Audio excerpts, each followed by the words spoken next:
Hello everyone, welcome to Veranda IAS. We are beginning with a new course today, our foundation series, that is Polity. We will be dealing with a very relevant subject in the UPSC preparation, that is Indian polity. If you are going to the exam without preparing this subject, I can definitely tell you that you are not going to clear this exam. So in the very first chapter today, we will be dealing with the importance of this subject in the UPSC exam and our approach to this subject, how we can actually tackle this subject. So basically, what will be our objective today to discuss the importance of polity in UPSC IAS exam. Our today's lecture will be based on three aspects in which, first of all, we will be dealing with origin of this subject. We will be dealing with origin of this subject at the very first. Why? Because if we are reading any subject, being a UPSC aspirant, you should always have this in your mind that what is the origin and how this subject is even relevant to you during preparations and after selection as well. When you will be selected, you will be an administrator. Where will you use these clauses, these articles, this knowledge of yours? So we will be dealing with all the aspects. Second thing, we will be dealing about the relevance of this subject in UPSC IAS exams, and then we will discuss the relevance of this foundation course in your preparations. How this foundation course is going to help you to make your preparations easy, we will see that. We will find out the structure of this course and how you can guide your preparations with the help of this course. So we will be dealing all the three things. First of all, when we are discussing about the origin of polity, we'll start with an analogy. First of all, think of a day. Today you are sleeping, yesterday you were sleeping. Midnight someone is coming to your place, knocking your door and asking you to leave your places and go out of your house which you are owning. What will you do? You will immediately call 100, call the police and ask them to do any actions, to take any actions about this against this person. But now, if there is no 100, no police, no administration and no government, what will you do? You will be like, if anyone is powerful, he can throw you out of your own property, can owe your things, can owe all your possessions and can suppress you or make you slave as well. So, to make it more easier, I'll tell you, we will imagine of a world which is not having a government. Suppose India of today is different. We will imagine today we do not have a government. What does it mean? There is a person A. There is a person A. He is living in India and there is no government. What does it mean? It means he has unlimited rights and freedoms. Unlimited rights and freedoms, no duties at all, free religion, free movement. He can move anywhere he wants to. He can possess, propagate and can practice any religion he wants to. Apart from that, he can possess any property. What else he can do? If there is no government, what is the role of government? Government taxes the people, the subjects. He can tax anyone, right? This individual can tax anyone. Why? Because there is no system available. He can tax anyone, can beat anyone, can fight with anyone and can even make someone his slave. Can enslave anyone. Okay. Now, if this person A has all these powers, there is a person B who has the same powers, right?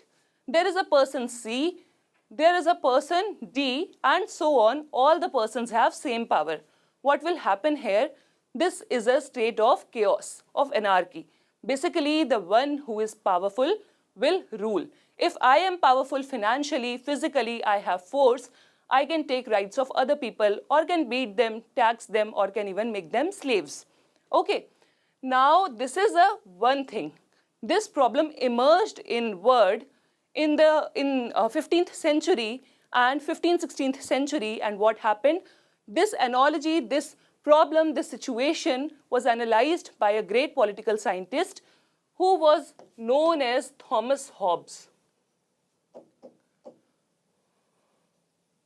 In 1651, Thomas Hobbes, in his paper Leviathan, wrote about this situation, this word, where there is no system, no government, nothing to rule or to govern people. So basically what he said, whenever there is no power to keep people in awe, there will be fight. What type of fight? He goes to next extent and calls this fight as war. What type of war? It is war of everyone with everyone. This is war of A with B, B with C, C with A, and so on. And what he said further, he said there are two virtues.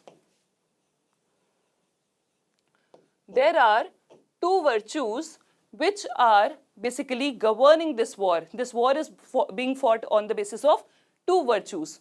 What are those virtues? Fraud and force. The one who has force, the one who has power, or the one who can win another by the means of fraud can survive only. So basically in this word there is no legal possession, no property possession, no rights, no duties, but there is, you can possess anything until the time you have the caliber to, and others are not snatching it from you. This is a problem. For this problem, this thesis, he gave an antithesis, he gave a solution. What was that solution? He gave us a solution that said we should have a strong central government.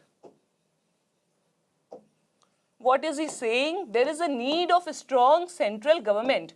To prevent this state of anarchy, we need a strong central government. What will be the role of this government? Person A, person B, person C are surrendering some of their powers to this government. Not all, but some. And this government is actually putting a restriction on some of their powers. We look back, we discussed about these powers. This is okay. You can have rights, but not unlimited. One can practice free religion. Free movement of one person is not going to hamper another person's freedom. You can owe any property, but with legal manner. But can you tax anyone? But can you make anyone enslaved? No. So some of these powers were taken from these persons and were vested in central government, and some of these powers were given to the people along with some restrictions, some privileges and some restrictions. So this was the case. Now what all this came to be known as in later years, this was given by Thomas Hobbes. Then later year political scientists came and gave this theory a name which was known as social contract theory.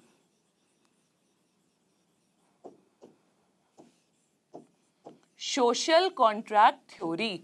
Basically, if we are talking about the social contract theory, we always take names of three political scientists, Thomas Hobbes, John Locke, and J.J. Rousseau. I'll write the names. Hobbes, Locke, and Rousseau. This theory was basically, this name was mainly propounded by Rousseau. Okay, these three political scientists are known as the founders or propounders of social contract theory. So basically the social contract theory came in. Now we have a strong central government. We know why do we need a government. But now the question is, I want you all to think on this. Okay, there is a government, there is a central authority who will govern the people, take some of their rights, give some of the privileges to the citizens or the people. But now the question arises, what will be the form of this government? What will be the work of this government, actual work? Who will manage this government? Who will finance this government, right? There were a lot of questions, a series of questions to be asked and to be dealt with. So basically all these questions, the form of the government, the financing of the government, the role of the government, the powers of the government, and so on, are the subject of polity today. Every nation has followed different forms of government. They have given different powers, different authorities, different systems of financing, and different system of administration. But the main aim is to put all the people in some restrictions and give some privileges to them, basically to maintain a peaceful social system, to maintain a peaceful society. This is what is the emergence of polity. Now for UPSC, we will deal with Indian polity. And if we are talking about Indian polity's basis is Indian Constitution, the only book, Indian Constitution. In today's course, we will be dealing about the importance of polity in UPSC. We have addressed the first thing, the origin of polity. Second question is, what is the relevance of this subject? This subject constitutes a very, very important part of your preliminary exam, mains exam, and the interview exam as well. All the three stages of UPSC, pre, mains, and interview, has very good weightage of polity. And even after you are becoming an administrator, you have to use these articles, these schemes, these clauses, this knowledge in your day-to-day life. So the practical importance of this subject is very, very high. We'll see that what this course is going to bring you out all. Basically, this course is going to enable students to understand the importance of constitution. Why constitution? Because government takes their powers, gets its powers from the constitution. The main book, the Constitution of India. Without constitution, we as a nation, as a polity are nothing. It makes the students to understand the basics of constitution, and then it enables the students to understand the philosophy of the constitution and the Indian Constitution. Basically, what form we adopted. When in 1947 we got freedom, we already had some of the legacies of 1935 Government of India Act. So from this to 1947 Independence Act, Independence Act of 1947, and then to a free India. Till 26th of January 1950. Why 26th of January 1950? Because on this day we commenced our Indian Constitution. We adopted the Indian Constitution on this day, and we celebrate this day as Republic Day every year. So basically, this is the journey of Indian Constitution from Government of India Act 1935 to 1950. We will see this historical background, and then in this course we will be dealing with all the important topics from which the previous year question papers tell us that how the questions are being asked in UPSC IAS exams. If we are talking about the philosophy of the Constitution, it means the main features of Indian Constitution. It means the very basics of Indian Constitution, the very basic ideologies which India as a nation, as a polity follow. Then we'll be dealing with the structure of executive, legislature, and judiciary. What is this? What are these terms? We have three organs of government: executive, legislature, and then judiciary. Why I am drawing this Venn diagram? Because this is what is arrangement in India. We have separation of power in India, but these three organs are also related to one another. So we will be dealing with all the three organs independently. We will be seeing that how executive, legislature, and judiciary are independent of each other and also are dependent on each other. We will try to understand philosophy of fundamental rights and duties. Okay, so if we are preparing the syllabus of Indian polity, what all aspects we need to keep in our mind are fundamental rights. Very, very, very important chapter of Indian polity. Even if you are going to write mains, you have to make sure that your answer either starts or ends at fundamental rights, fundamental duties, or DPSPs. I'll suggest you it is mandatory for you all to take help from either of these in your introduction or in the conclusion of your answer. So these three things one cannot miss, should not miss, and not even only in polity. You have to take care of these topics even in other subjects as well. If we are talking about the geography of something, we are talking about economy of something, we are talking about finance commission, all these things have some or other relation with our Indian constitution. Our Indian constitution gives the validity to the establishment of finance commission. So if you are even reading economy, geography, any other subject, you will come across with the articles and the Indian constitution one or another way. Why is polity in UPSC? Very relevant question. We will try to understand. Polity in UPSC has a large weightage. But why? Because the basic structure of Indian polity is very important for an administrator to understand. You are going to be a district collector, DM. And there, if you do not know what all laws, what all articles are there in Indian constitution, then it is of no use. So it is very important for you all to understand the articles, the constitution and important laws, structure of Indian polity. One should be aware of Indian administrative setup and participative politics and polity. It is very important for us to understand the role of polity in making India a participative and representative democracy. What are these terms? We'll be dealing with these terms in detail in further chapters. In the UPSC interview also, questions related to polity, current affairs are being asked again and again. I can make you sure in prelims, in mains, in interview, there will be no paper, or I can say no interview or no prelims, no mains in which questions from polity are not there. In mains, it has weightage of nearly 125 to 145 plus marks out of 250 in paper 2. So such is the importance of polity.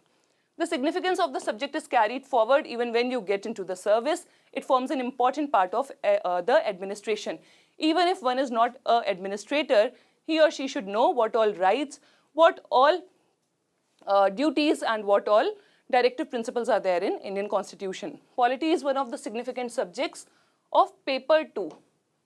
In prelims there is weightage, then comes mains, GS paper 2. Polity and governance are part of GS paper 2. We'll deal with the structure of this paper as well in detail in this course. It has an increasing weightage and is a very important part of syllabus for the mains. So this is all about today. This is all about the relevance of the subject and the relevance of polity in your lives and also as an administrator. So we'll continue from here in another chapter. Till then, stay tuned, keep studying. Thank you so much.